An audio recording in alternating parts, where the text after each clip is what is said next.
Welcome to Lighten Up TV, enlightening, inspiring, and empowering humanity. This is a journey of self-discovery.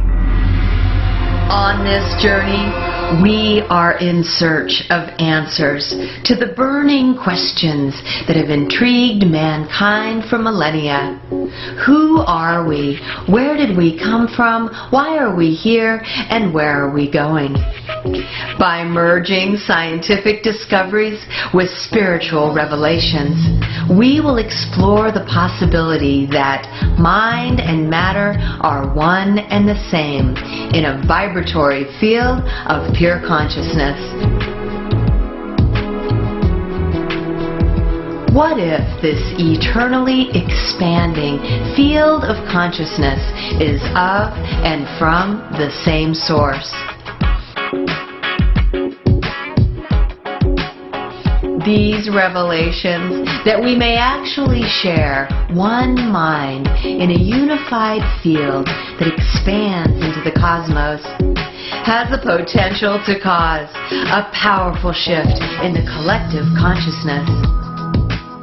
On our fascinating journey, we will explore ancient legends, modern discoveries, and emerging truths about the spiraling creative forces that spun this creation into being.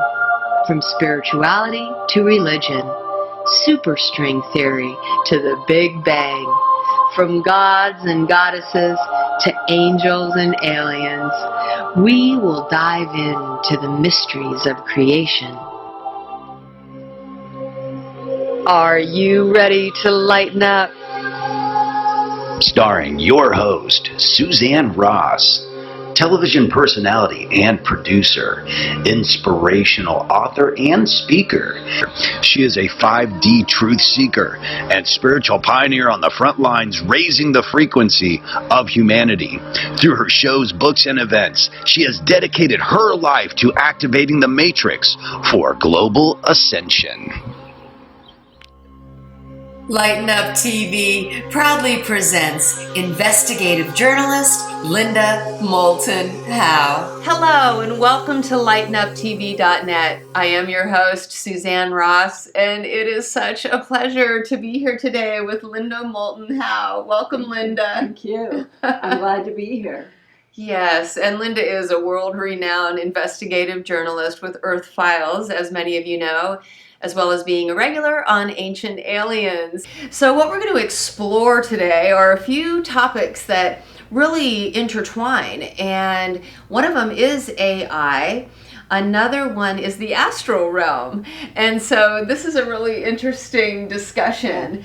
And I'd like to start with this concept that Barbara Hanclow and I have discussed a few times, and it has to do with our Earth being surrounded, or maybe like you said, the universe being wrapped in this sort of astral realm.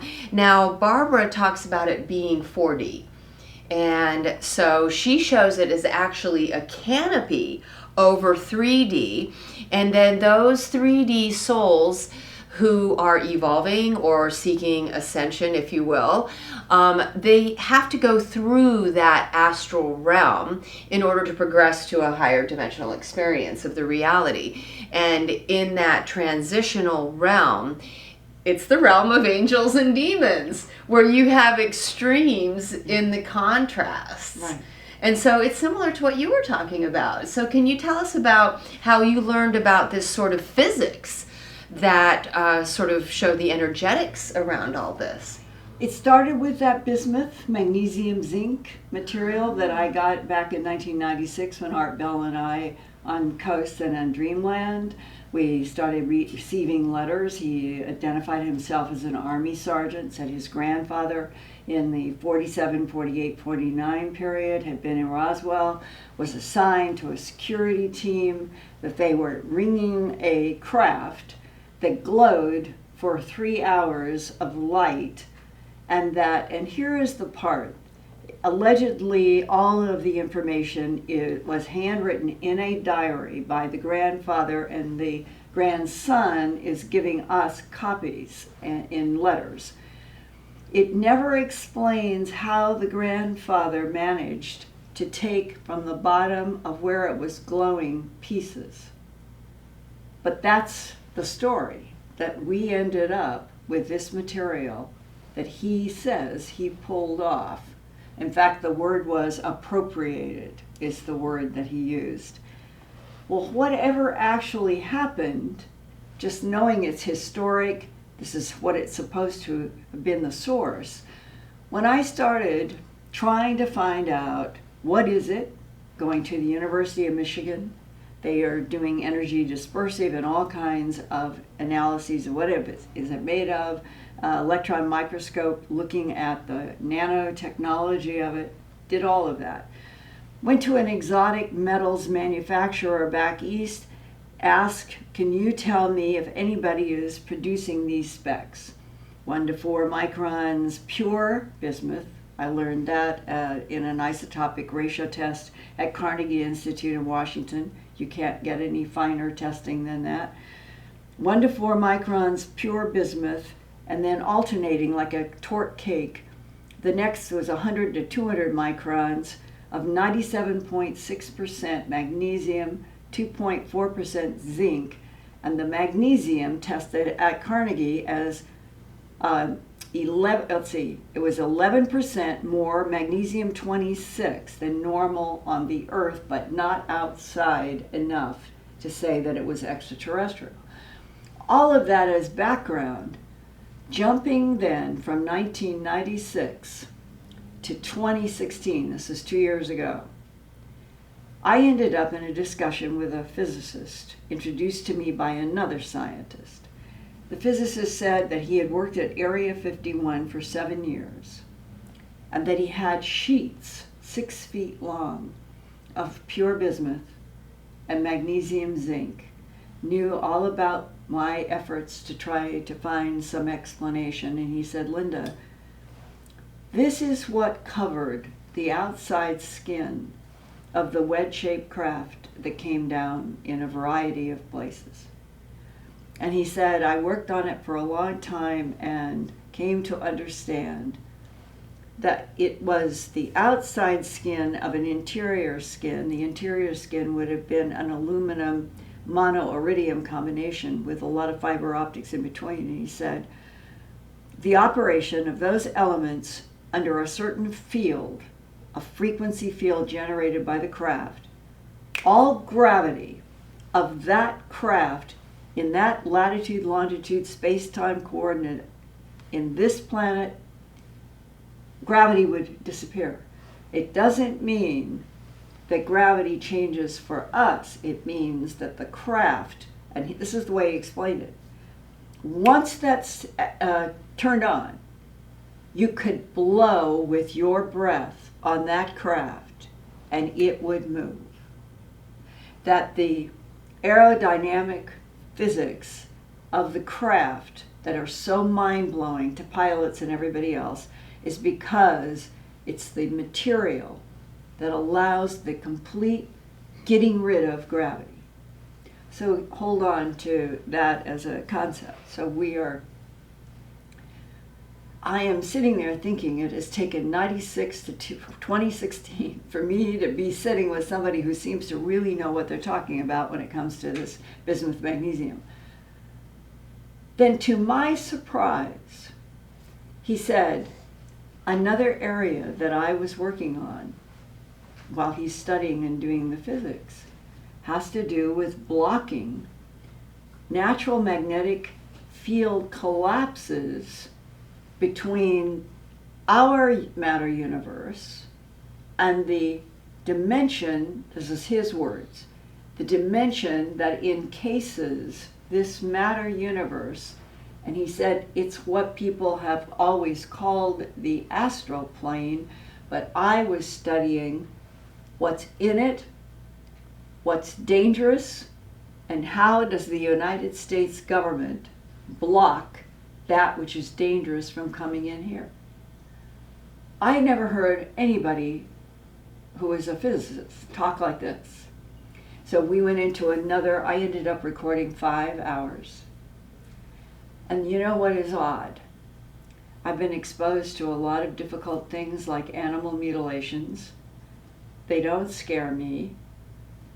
I think that the more you learn in any subject, the better you are, the stronger you get.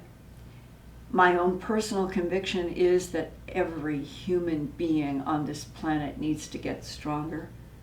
And that one way we can get stronger is for everybody to start sharing real truth.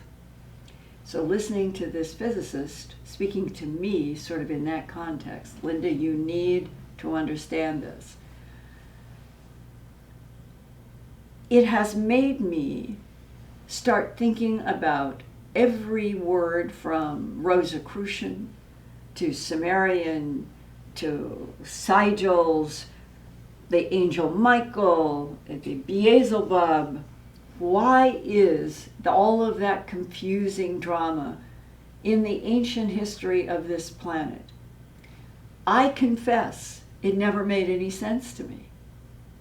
Now, a physicist in 2016 is saying that this was part of his hard, pragmatic physics work, in which he was also working on bismuth, magnesium, zinc, that covered a spacecraft that was designed by something non-human with agendas in our planet. But he also is helping the government learn how to block and access. The governments would like to be able to block the energies from the astral plane, but they want to go into the astral plane to try to understand what is, and you had the word, what is the demon energy in the astral plane and why. How many people would take the word demon in the 21st century as something that existed in the universe? It's in science fiction. It's in horror movies.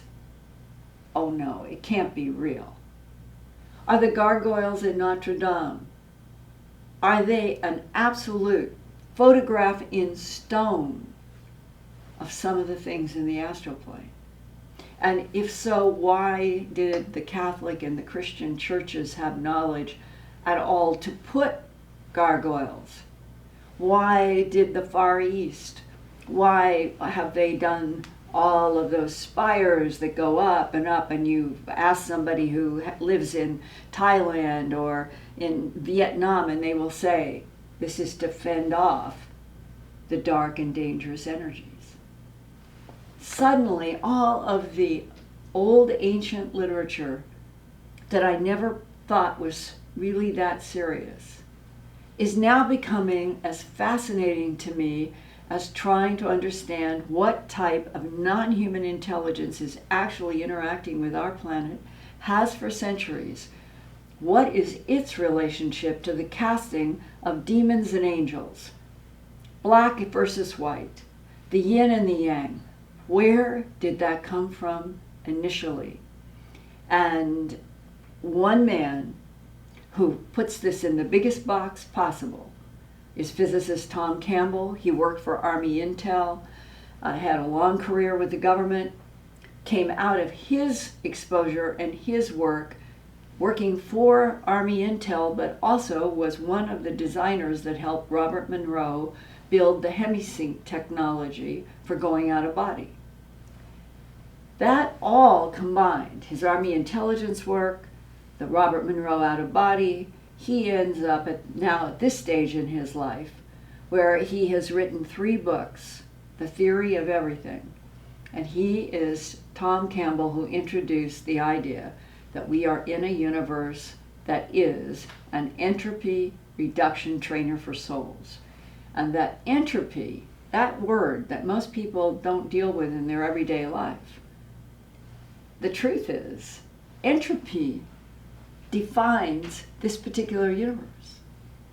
It is hard to believe that we are concerned about birth, life, and death. I would like an immortality pill. I would like to see how it all keeps going. But this is a universe in which even the suns and the stars die. So everything is winding down to a 0 point in this universe. But to me, What all of this does is make you back up and look wider, and you say, if this is one universe, and the physicists are already doing papers in Nature and Science about the likelihood that we are in an infinite number of universes, each universe encased in many, nobody can fill in that number, many dimensions. Sort of like a bunch of Russian dolls. Yes. And each one is a universe, but each one you can unpack and unpack. Mm-hmm. There could be universes where there is no entropy. Mm-hmm. If there is no entropy, there is no death. Are those heavens? Is that what the real, true cosmic structure is? And that somehow souls can wind themselves in and out. Entropy universes gets them into anti-entropy universes. That they come back into entropy, and there is some sort of a recycling, like what? The infinity sign does Mm-hmm. this. Mm-hmm. The infinity sign has no block, no stop. And if the ultimate goal of everything is that all the souls would choose over infinity to go back to the divine field, that may be what this is all about. Yes. There's a lot of discussion about the 0 point field, right?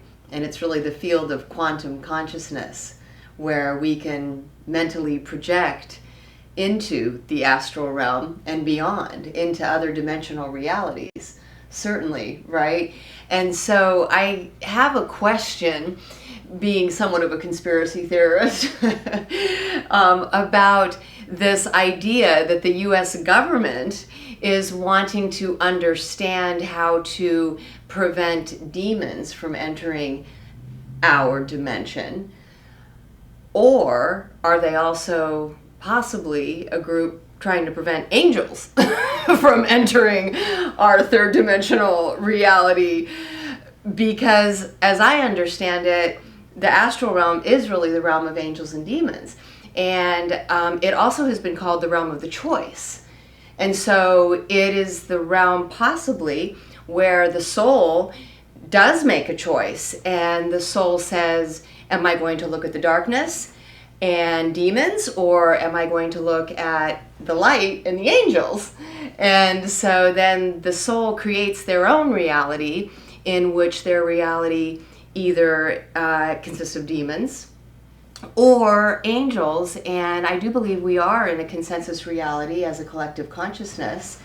And so collectively we do have a choice about how we mentally manifest this outcome, right? Of whether it becomes AI, whether it becomes, controlled by demons or demonic energy, right? Or whether collectively we ascend into a higher reality that is angelic and, through the quantum 0 point field.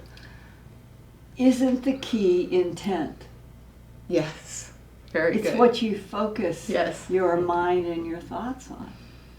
And for some reason, I just don't feel we're teaching. Humanity really isn't teaching. It's what you focus on.